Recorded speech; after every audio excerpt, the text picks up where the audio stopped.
আজকে আমি এমন একটা ইন্টারেস্টিং টপিকে আলোচনা করব যেটা কিনা ছেলেরা সহবাস করার সময় বা এমনি সময় যখন সে তার পার্টনারের সাথে থাকে তখন তার এটা মাথায় আসে, কিন্তু সে বুঝে উঠতে পারে না যে এই ব্যাপারে সে কার সাথে কথা বলবে বা কাকে জিজ্ঞাসা করবে। কিন্তু মেয়েরা তার গাইনোকোলজিস্টের সাথে একটু লজ্জা পেলেও কিন্তু এই ব্যাপারে কথা বলতে পারে, বাট ছেলেরা এই ব্যাপারে কারোর সাথে কথা বলতে পারে না। তাই আজকের ভিডিওতে আমি আলোচনা করব যে মেয়েদের নিচের চুল বের হয় কেন। নমস্কার, আমি মাধুরী দাস, হেলথ কনসালটেন্ট। তো চলুন শুরু করা যাক।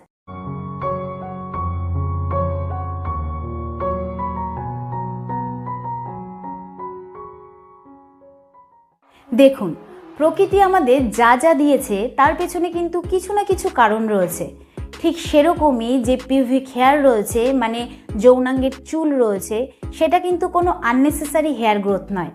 এটা কিন্তু ছেলে এবং মেয়ে দুজনারই যখন 12 থেকে 13 বছর বয়স হয় তখন কিন্তু এটা বেরোতে শুরু করে। আর এটা শুধু পিউবিকেই হয়ে থাকে না, এটা কিন্তু এক্সিলাতেও হয়ে থাকে। এক্সিলা মানে হচ্ছে বগল বা বগলের এরিয়া। তো পিউবিক হেয়ার থাকার কিন্তু কিছু রিজন রয়েছে, যেরকম হচ্ছে আমাদের প্রাইভেট পার্টসে যে সিক্রেশন তৈরি হয় যেটাকে বলা হয় ফেরোমনস, এটা কিন্তু ছেলে এবং মেয়ে দুজনের মধ্যেই থাকে এবং যে পশু রয়েছে তাদের মধ্যেও কিন্তু থাকে। তো এটা কিন্তু এক ধরনের হরমোন যেটা কিনা একটা টিপিক্যাল স্মেল। তো এটার কাজ হচ্ছে যে মেয়েদেরকে ছেলেদের দিকে আকর্ষিত করা এবং ছেলেদেরকে মেয়েদের দিকে আকর্ষিত করা।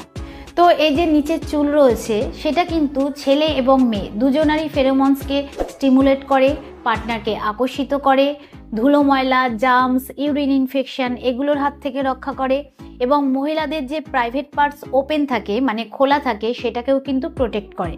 এবং সেখানকার স্কিনে অনেক সেবাসিয়াস গ্ল্যান্ড থাকে যেটা কিনা স্কিনকে তৈলাক্ত রাখতে সাহায্য করে এবং অনেক ঘাম হওয়ারও গ্ল্যান্ড থাকে, সেগুলোকেও কিন্তু প্রোটেক্ট করে থাকে।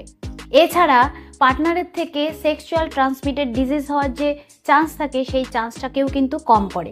তো নিচের চুল বের হওয়ার এটাই মানে যে আপনার জেনাইটাল এরিয়া মানে যৌনাঙ্গের এরিয়া কিন্তু বিকশিত হয়ে গেছে। অনেকের এরকম ধারণা যে নিচের চুল কেটে ফেললে সেক্স ভালো হয়, এরকম কিন্তু একদমই নয়। যখন দুটো পার্টনার সেক্স করে তখন কিন্তু তাদের প্রাইভেট পার্টস একসাথে ঘর্ষণ হয়, এতে কিন্তু সেই জায়গাটা ছুলে যেতে পারে।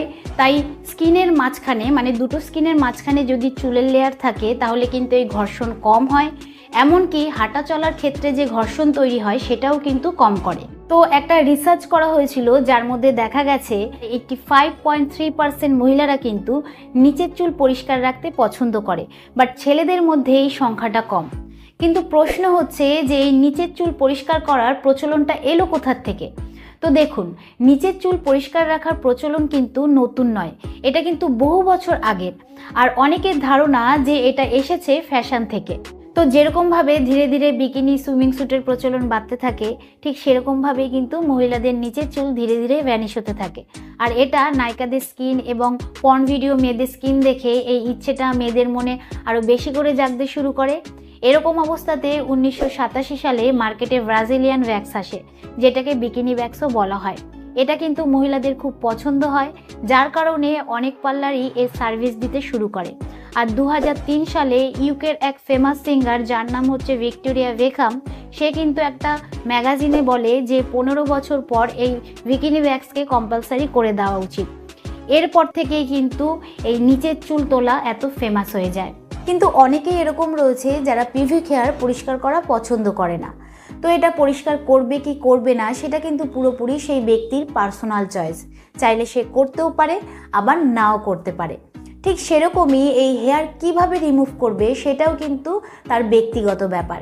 কিন্তু এটা করার আগে কিছু জিনিস জেনে রাখা দরকার, যেরকম হচ্ছে যদি ভ্যাক্সিং করা হয় তাহলে কিন্তু সবসময় প্রফেশনাল জায়গা থেকেই করা উচিত। এদিক ওদিক থেকে করলে কিন্তু স্কিনে নানান রকম প্রবলেম হতে পারে। দ্বিতীয় হচ্ছে যদি শেভিং করা হয় তাহলে প্রত্যেকবার ব্লেড পাল্টে নেওয়া উচিত, আর এটা খুব সাবধানে করা উচিত, না হলে কিন্তু এর থেকে ইচিং হতে পারে, র্যাশ হতে পারে, কেটে গেলে কিন্তু ইনফেকশন হওয়ারও সম্ভাবনা থাকে।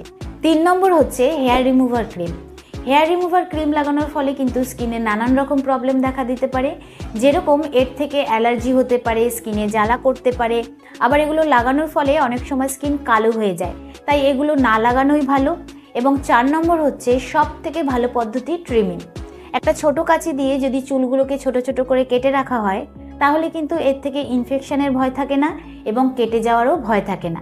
তো আমি আশা করব যে এই ভিডিও দ্বারা আপনি উপকৃত হবেন। ভিডিওটা কীরকম লাগলো অবশ্যই কমেন্টে জানাবেন।